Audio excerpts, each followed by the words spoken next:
नमस्कार बंधुरा आमी संचिता केमन आছেন আপনারা সবাই आशा করছি আপনারা প্রত্যেকে ভীষণ ভালো আছেন। আজ আমি সম্পূর্ণ নিরামিষ কচুরলতির একটি রেসিপি নিয়ে চলে এসেছি। এটি দুর্দান্ত হয় খেতে, সাদা গরম ভাতের সঙ্গে এমন কচুরলতি হলে আর কোনো কিছুর প্রয়োজনই হয় না। যে কোনো নিরামিষের দিনে এইভাবে কচুরলতি রান্না করে আপনারা খেতে পারেন, এটি দুর্দান্ত স্বাদের হয়। তো আসুন দেখে নিন আজকের এই সম্পূর্ণ নিরামিষ কচুরলতির রেসিপিটি।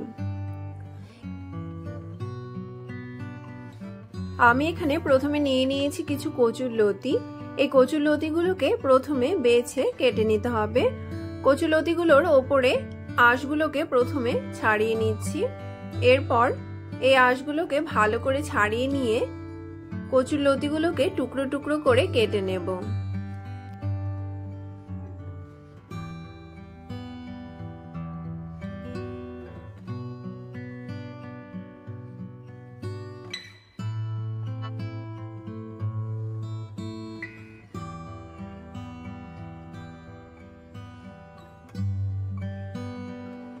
এখানে কচুরলতির আঁশগুলো খুব ভালো করে ছাড়িয়ে নেওয়া হয়ে গেছে। আমি এবার টুকরো টুকরো করে কেটে নিচ্ছি। এখানে আপনাদের দেখিয়ে দিচ্ছি, আমি এখানে একটু বড় বড় টুকরো করে কেটে নিয়েছি, না হলে কচুরলতি একদম গলে যেতে পারে। একই রকম ভাবে আমি সবগুলো কচুরলতিকেই ভালো করে আঁশ ছাড়িয়ে কেটে নিয়ে আসছি।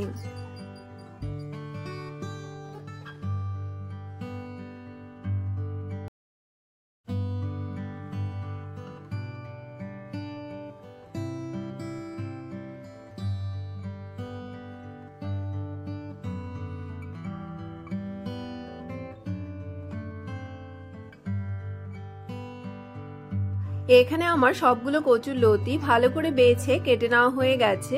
এবার এই কচুরলতিগুলোকে আমি ভালো করে জল দিয়ে ধুয়ে নেব।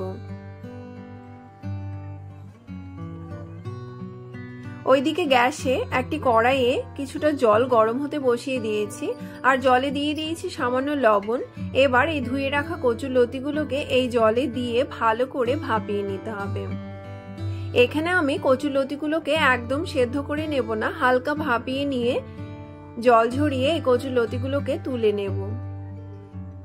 এখানে আমি গরম জলে 2 থেকে 3 মিনিট কচুরলতিগুলোকে ভাপিয়ে নিয়েছি।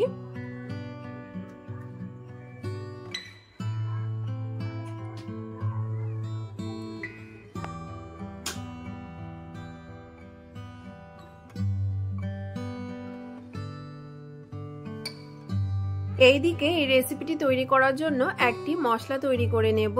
একটি মিক্সিং জারে নিয়ে নিয়েছি বড় চামচে 2 চামচ সর্ষে, আর নিয়েছি 4টে কাঁচা লঙ্কা, আর সামান্য লবণ আর একটু জল দিয়ে একটি মিহি পেস্ট তৈরি করে নিয়ে আসছি। তবে ঝাল আপনারা নিজেদের পছন্দ মতো ব্যবহার করবেন।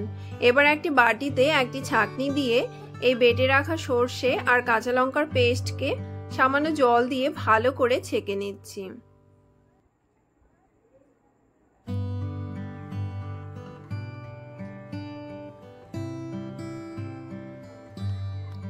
এখানে আমার সর্ষের পেস্ট রান্না করার জন্য একদম তৈরি হয়ে গেছে। এবার গ্যাসে একটি কড়াই বসিয়ে দিয়েছি। কড়াই গরম হয়ে এলে এতে দিয়ে দিয়েছি পরিমাণ মতো সর্ষের তেল। তেল গরম হয়ে গেলে এতে দিয়ে দিয়েছি 3টে শুকনো লঙ্কা। এবার এই শুকনো লঙ্কা 3টেকে ভালো করে ভেজে নিচ্ছি। শুকনো লঙ্কা ভাজা হয়ে গেলে এতে দিয়ে দিয়েছি 1/2 চামচ কালো জিরে। এবার এই কালো জিরে আর শুকনো লঙ্কাকে খুব সুন্দরভাবে ভেজে নিতে হবে। যখন এর থেকে সুন্দর গন্ধ বেরোবে তখন এতে দিয়ে দিয়েছি ভাপিয়ে রাখা কচুরলতিগুলোকে, দিয়ে ভালো করে তেলের সঙ্গে মিশিয়ে নিচ্ছি। এইভাবে 1 থেকে 2 মিনিট একটু কচুরলতিগুলোকে ভেজে নিয়ে এই কচুরলতিতে দিয়ে দিয়েছি স্বাদ মতো লবণ, দিয়েছি 1/2 চামচ হলুদ গুঁড়ো, দিয়েছি 1/2 চামচ কাশ্মীরি লাল লঙ্কার গুঁড়ো, দিয়ে আবারও সবকিছুকে খুব ভালো করে মিশিয়ে নিচ্ছি।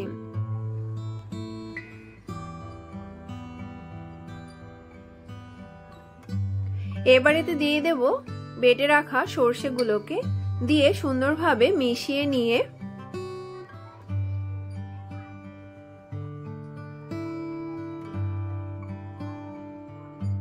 গ্যাসের ফ্লেমকে কমিয়ে ঢাকা দিয়ে 3 থেকে 4 মিনিটের জন্য হতে দিতে হবে। এতে কচুরলতিগুলো খুব সুন্দরভাবে সেদ্ধ হয়ে যাবে। 3-4 মিনিট পর ঢাকা তুলে সবকিছুকে আবারও একটু ভেজে নিতে হবে। এবার ওপর থেকে দিয়ে দিয়েছি 3-4টে চেরা কাঁচা লঙ্কা, দিয়ে সুন্দরভাবে সবকিছুকে মিশিয়ে নিচ্ছি। এবার 1 থেকে 2 মিনিট একটু ভেজে নিলেই রেসিপিটি একদম তৈরি হয়ে যাবে। এটি সাদা গরম ভাতের সঙ্গে খেতে দুর্দান্ত হয়। এখানে আমার কচুরলতির রেসিপিটি একদম তৈরি হয়ে গেছে। যে কোনো নিরামিষের দিনে আপনারা এইভাবে কচুরলতি রান্না করে খেতে পারেন, এটি খেতে হয় দুর্দান্ত। এখানে আমি দেখিয়ে দিচ্ছি কচুরলতিগুলো কত সুন্দর সেদ্ধ হয়েছে, আর একদম ভেঙেও যাবে না, সব গোটা গোটাই থাকবে। তো বন্ধুরা, আপনাদের যদি এই কচুরলতির রেসিপিটি ভালো লেগে থাকে তাহলে আপনারাও এইভাবে বাড়িতে তৈরি করে খাবেন। আশা করছি আপনাদের ভালো লাগবে। আমার চ্যানেলটি যদি আপনাদের ভালো লেগে থাকে আমার চ্যানেলটিকে সাবস্ক্রাইব, লাইক, কমেন্ট এবং শেয়ার করতে ভুলবেন না যেন। দেখা হবে আবারও কোনো নতুন রেসিপির সঙ্গে। এতক্ষণ আমার ভিডিওটি দেখার জন্য আপনাদের অসংখ্য ধন্যবাদ। ভালো থাকবেন, সুস্থ থাকবেন। ধন্যবাদ।